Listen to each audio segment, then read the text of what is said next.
I want to make a comment, and I want to take off of Mr. Cabros' presentation, where he believes that Florida is at a crossroads, and I agree, maybe for a different reason. It has to do with the nuclear equation.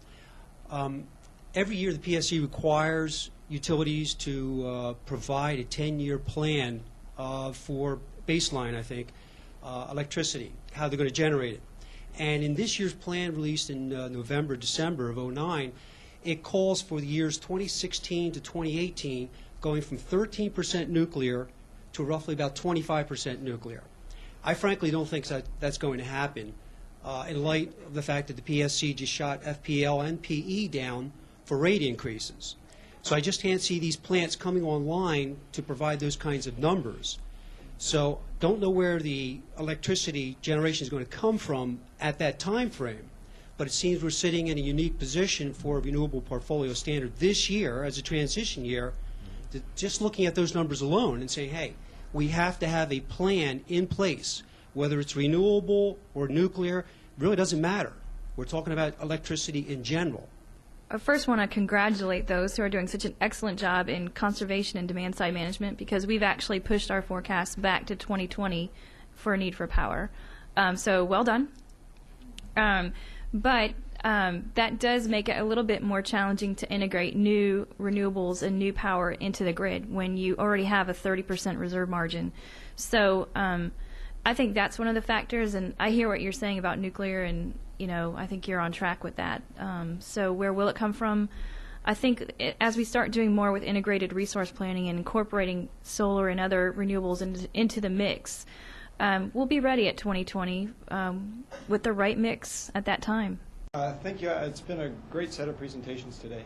My name is Michael Aller. I'm with Rollins College, and a lot of my questions have actually been touched on in one way or another, but I do have a couple of questions. One is, we are in a very kind of resource-constrained time, both in the state, in the country, in the local economy, and yet, as Dr. Fenton was just saying, we do need to find ways to make investments in these areas.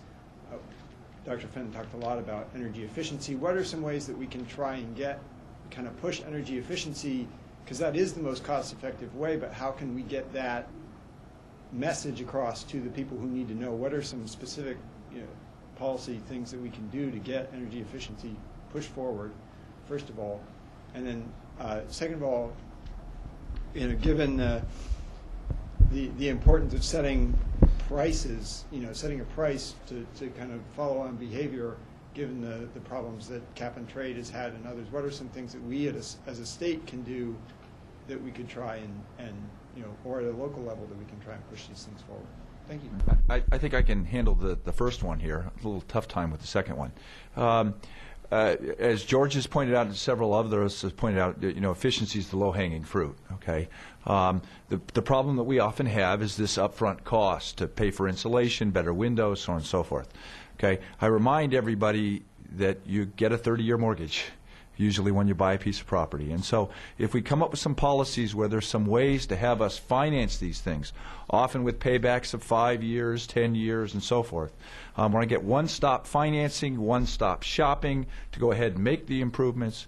We put in some policies that require us to actually measure home energy ratings, so actually know, how well my house is behaving, what the most cost-effective improvements that can be made. The role of government here might be to ensure the low-cost financing and the availability of it to the citizens. Typically, we can get about 30% energy savings at a cost-effective mechanism, so then that just means I need financing. And I remind everybody that if you have a payback that's less than 30 years, when you have a 30-year mortgage, you put money in your pocket the first month. Okay? So a lot of this is just an issue of finding financing and a creative will. And I think that could do that. And then if we choose then to use the savings that we, a collective group, use and put that, say, into some public benefit fund of some sort, you can then pay for the renewables that are perhaps not quite as cost effective. Right? Just wanted to add just one thing to that. There will be legislation, I suspect, this year that will be promoting renewable and energy efficiency finance districts, which will give local municipalities the statutory authority they need to go ahead and set up districts and float bonds to lend money to folks and to implement energy efficiency measures and or renewable energy on their home. So there will be no upfront cost for that, and the payment will be over 20 years at a very low interest rate. So I think that's one kind of common sense policy that all of us can support. One way to encourage energy efficiency is to have an energy efficiency standard, just like a renewable portfolio standards. One thing my Florida Energy Commission recommended was to set that up. And I realize in the current political environment that's a tough sell, but I think if you do that, if you structure that, you could you could get it. One of the problems, as Jim has indicated, is the initial cost. But if you set it up, you work at it, you get the utilities working with the customers, okay? Because the low-hanging fruit is a kilowatt you don't use. And I stole Jim Fenton didn't use that line, but the cheapest kilowatt is the one you don't have to produce, and that's energy efficiency and conservation, and we need to encourage both of those. So you're right on. The current renewable portfolio standard bill is not believed to include an energy efficiency standard. That doesn't mean we can't do some work and try and include some language that would address that at a later date. Yeah, Cookie Kelly. I just want to say that the government does have a program in place, an energy efficient mortgage program, that does rely on codes and qualifications that will add pre-approved, someone to say who's approved for $100,000, they can add on the cost of the improvements and they will be qualified for that because it recognizes that they won't be spending their income for energy in the future. So it is in place. It's very misunderstood and very not well known at all, but it's really important. It's a really important program. I guess I just want your opinion on two things. One is quality control, and the other one is storage. I know FSEC, I guess, does a lot of things in storage, and correct me, I guess, if I'm wrong, but flywheels, for particular, is a pet thing of mine, so maybe you can comment on flywheels, perhaps, or other storage anyway. And the other one, as far as quality is concerned, ensuring what should be the policy to ensure that the systems that are put in place, are performance-based, do provide what they're saying. So what's your opinion? I'm going to start backwards and then hand the mic over. On the performance standards, a lot of that definitely comes from code officials and making sure systems are permitted properly. But in our case, we, from the solar perspective, wanted to ensure that the systems that we were spending money on were going to work for the long term, which is why we take the extra steps. We don't have to do some of the extra steps that we do, but we do it because we want to make sure the systems are going to be there. So, for instance, we established a performance incentive program instead of an upfront rebate for our programs.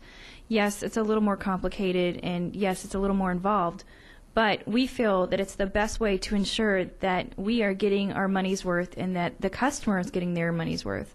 So programs like that measure per kilowatt hour or per kilowatt hour saved will ensure that the performance of those measures lasts longer and that the folks that are spending the money are really getting their money's worth. And I would encourage measurement and verification for all of these types of programs. I think that's key to making them last in the long term. I agree. It's all about performance. Okay. Yes, all our high school students can pass high school, but can they perform? Okay, and we can argue about FCAT tests and so on and so forth. But measuring and performance is key. So we have to set up performance standards on things. And the programs that OUC had mentioned, meet a lot of the needs. You keep in mind, OUC is a utility of the people.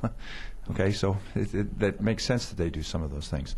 And I would encourage the others to continue to do that as well. Regarding long-term renewables, as we move higher up to higher percentages in the 10s and the 20s, which is where we all want to go, it's a question of when, we do have this problem, as Jennifer pointed out, with peaking and energy storage. And so energy storage will play a major role. It'll help out the grid and so forth. Our opportunities here in Florida are limited. We're gravity challenged. We can't pump water up a hill and storage like a lot of places can. We can't pump air underground and store energy that way. So it probably will be chemical energy storage, probably in the form of flow batteries. okay, flywheels in the future, supercapacitors and some things like this. There's research activities going on in that, but we haven't quite gotten to that saturation point. And hopefully we'll get there, where we will do peak shaving and be able to soften out some of the peaks that Jennifer had pointed out earlier.